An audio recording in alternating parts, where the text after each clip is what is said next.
आज आपण मुलांच्या टिफिनसाठी एकदम टेस्टी आणि हेल्दी पनीर टॅको बनवलेले आहेत. मुलांना खूप आवडणारी आणि पटकन तयार होणारी ही स्नॅक रेसिपी आहे.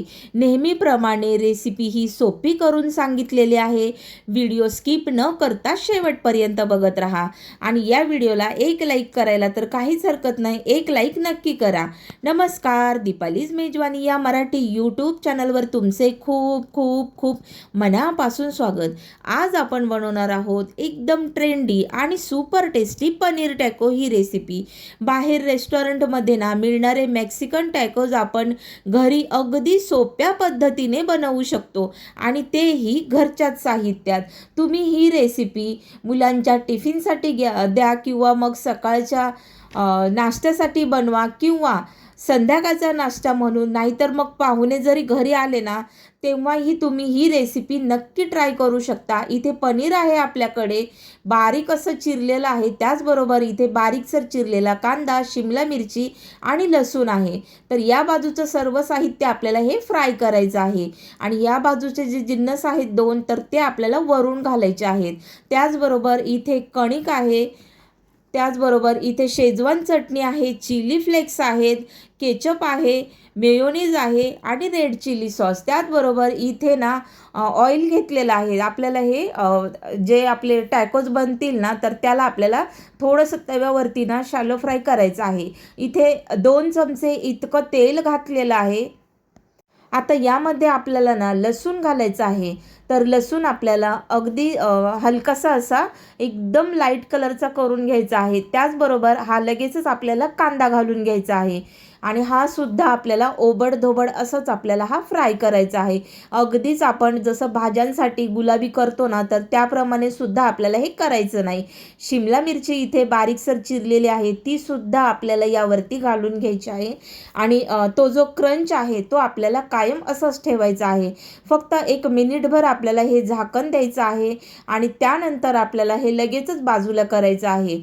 त्याचबरोबर इथे ना आपल्याला जो चिली सॉस आहे तो सुद्धा साधारण 1.5 चमचा इतका मी ओतून घेतलेला आहे. केचप घालायचा आहे, टोमॅटो केचप, तो सुद्धा 1.5 ते 2 चमचे मी इतका घातलेला आहे. त्याचबरोबर इथे जो शेजवानची चटणी आहे, सॉस आहे, तो मी फक्त 2 चमचे इतका घालणार आहे. पनीर सोडून घ्यायचं आहे यामध्ये. अगदी बारीकसर असं मी हे पनीर करून घेतलेलं आहे आणि तुमची मुलं जर तिखट खात असतील ना तर तुम्ही ही मिरची पावडरसुद्धा घालू शकता. आता माझ्या घरात एकदम तिखट असं लागतं त्यामुळे मी 1 चमचाभर इतकी मिरची पावडर यामध्ये घालून घेतलेली आहे. आता आपल्याला ही जी कणिक आहे ना त्यातून असा छोटा गोळा आपल्याला काढून घ्यायचा आहे आणि याची ना पातळ अशी चपाती लाटून घ्यायची आहे. अगदी जेवढी शक्य होईल ना तितकी आपल्याला पातळसर अशी चपाती याची लाटून घ्यायची आहे. अगदी जाडसुद्धा नका ठेवू, शक्य होईल तितकी पातळ अशी लाटत राहा. म्हणजे कसं ते फ्राय करायला किंवा भाजायला सुद्धा बरं पडतं. त्यामुळे इथे बघू शकता जाडी एवढी मी ठेवलेली आहे. 2 आपण चपात्या बनवून घेतलेल्या आहेत. आता आपल्याला या भाजून घ्यायच्या आहेत. तर हलक्या रंगावरतीच आपल्याला ह्या भाजून घ्यायच्या आहेत. अगदी जास्तसुद्धा भाजायच्या नाहीत. अगदी आपण जशी चपाती भाजतो ना त्याप्रमाणे ह्या अजिबातच आपल्याला भाजून घ्यायच्या नाहीत. हलक्या हलक्या अशा भाजून घ्यायच्या आहेत. तर इथे बघू शकता पलटी केलेली आहे आणि आता खालच्या साईडनी ना थोडंसं दाब देऊन आपल्याला ना ही चपाती थोडीशी भाजून घ्यायची आहे.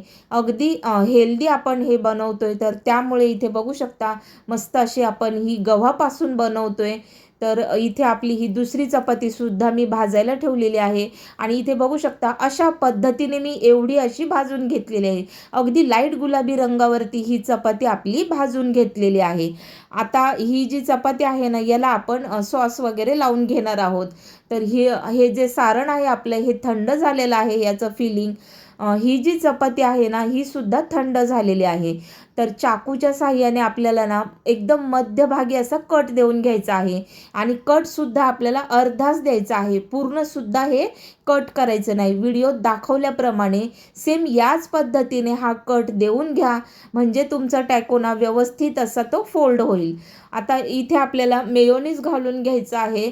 तुमच्याकडे जे साहित्य उपलब्ध असेल ना तेवढ्या साहित्यात देखील तुम्ही हे रोल किंवा रॅप हे बनवू शकता. आता याला आपल्या मराठी भाषेत रॅप म्हणू शकतो किंवा मग टॅकोज मेक्सिकन ह्याच्यामध्ये याला टॅकोज म्हणतात. तर इथे बघू शकता मस्त असं आपण टोमॅटो केचप घातलेला आहे, शेजवान चटणी घातलेली आहे आणि हे मस्त असं आपल्याला पसरवून घ्यायचं आहे. अगदी सगळ्या बाजूनी काठापर्यंत आपल्याला हे व्यवस्थित असं लावून घ्यायचं आहे. त्यावरती चिली फ्लेक्स, जर तुमच्या घरात तिखट खात असतील मुलं तर नक्की थोडंसं हे घाला, म्हणजे खायला अगदी चटपटीत असं लागतं. आता आपण यावरती ना ही फिलिंग भरून घेणार आहोत. तर व्यवस्थित अशी आपल्याला एका बाजूला ना जो आपण कट दिलेला आहे ना त्याच्या एका साईडला आपल्याला ही फिलिंग अशी ठेवून घ्यायची आहे. मस्त अशी पसरवून घ्या. त्याचबरोबर हा जो कांदा होता उभा चिरलेला, आता तो सुद्धा आपल्याला यामध्ये घालून घ्यायचा आहे. चिरलेला कांदा, त्याचबरोबर पातळ असे स्लाइस केलेले आहेत कांद्याचे, टोमॅटोचे, तर ते दोन्हीही आपल्याला यावरती घालून घ्यायचे आहेत. जेवढे शक्य होतील ना तेवढा स्लाइस एकदम बारीक असं पातळ असा तुम्ही टोमॅटोच्या स्लाइस करून घ्या.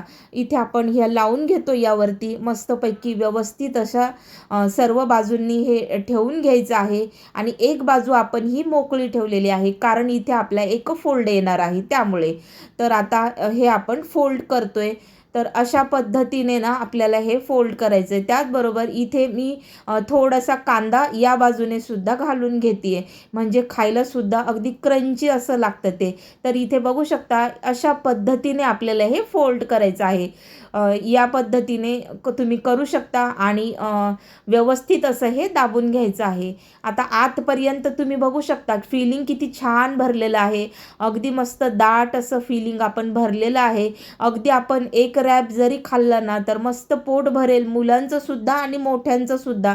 इतका हेवी असा हा रॅप होतो ना मस्त, आणि खायला सुद्धा अगदी टेस्टी चटपटीत असा लागतो. तव्यावरती तेल घालायचं आहे आणि दोन्ही बाजूने आपल्याला हा गोल्डन खरपूस असा भाजून घ्यायचा आहे.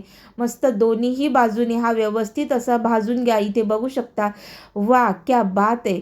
कलर बघू शकता तुम्ही, काय भन्नाट कलर आलाय ना याला, मस्तच. याचा कलर बघा, तेवढाच खायला सुद्धा अप्रतिम आहे बरं का, मस्तच लागतो खायला. बघता बघता आपले हे दोन्हीही टॅकोज बनवून तयार झालेले आहेत. रेसिपी इतकी सोपी आहे ना की 5 ते 10 मिनिटात बनवून तयार होते आणि लहानांपासून मोठ्यांपर्यंत सगळ्यांना आवडेल अशी ही खूप सोपी पण तेवढीच टेस्टी पनीर टॅको ही रेसिपी तुम्ही सुद्धा घरी एकदा नक्की ट्राय करा. जर व्हिडिओ आवडला असेल तर व्हिडिओला एक लाईक करा, चॅनल सबस्क्राईब करा आणि शेअर करायला विसरू नका.